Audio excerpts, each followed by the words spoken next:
এইটুকুনি আশা আপনারা ভালোবেসে কাছে ডেকে নেবেন সব সময়।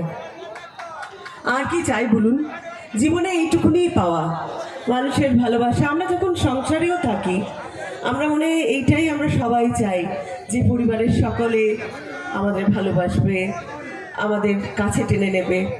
আর বিশেষ করে আমরা মেয়েরা, তাদের তো গোটা জীবন সংসারেই বোধহয় কেটে যায়।